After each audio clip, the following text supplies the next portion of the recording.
What is the one strange rule your family follows that actually saved your life when everything went wrong? In my house, we never, ever close the front door all the way. I know, it sounds like an invitation for a serial killer or a very confused raccoon, but in the Miller household, it's the law. My dad, a retired firefighter from South Philly, started it the day I was born. Growing up, our front door was always propped open just a crack, maybe an inch, held by a heavy cast iron doorstop shaped like a sleeping cat. Friends would come over and ask, "Yo, aren't you worried about the AC bill? Or isn't it freezing in here?" And I'd just shrug. It was just the way it was. I didn't realize how heavy the rule was until I was 10 years old. My cousin Leo was visiting, and he slammed the door shut to keep the heat in during a blizzard. My dad didn't yell. He didn't get angry. He just went completely still. He walked over, his hands shaking just a little bit, and slowly pushed it back open. That night, he sat me down in the kitchen. He told me about the winter of 1988.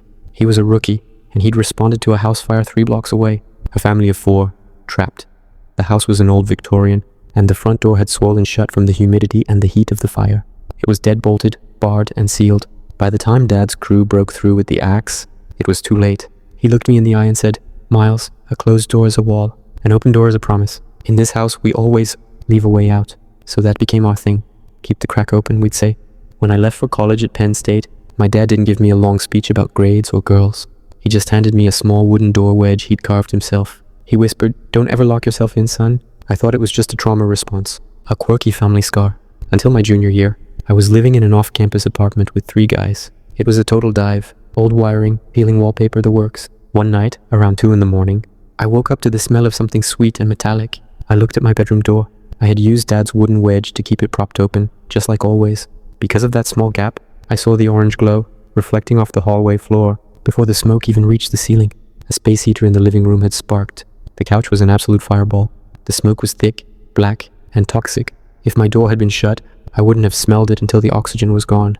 I screamed for my roommates. 2 of them made it out, but the third, Tyler, had his door locked. The wood had expanded from the heat, and the latch was jammed. I remembered Dad's voice. "A closed door is a wall." I didn't have an axe, but I had my heavy oak desk chair. I smashed that door open and dragged Tyler out just as the windows started to blow. The fire department said we had about 30 seconds to spare. Last week, my wife and I bought our first home. It's a beautiful place, very modern, with a heavy reinforced steel front door.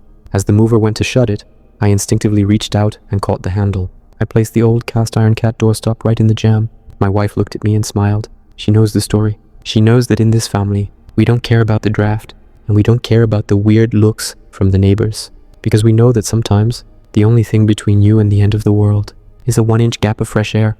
I'm looking at my newborn daughter in her crib right now. She's sleeping soundly, and her door, it's open, just a crack.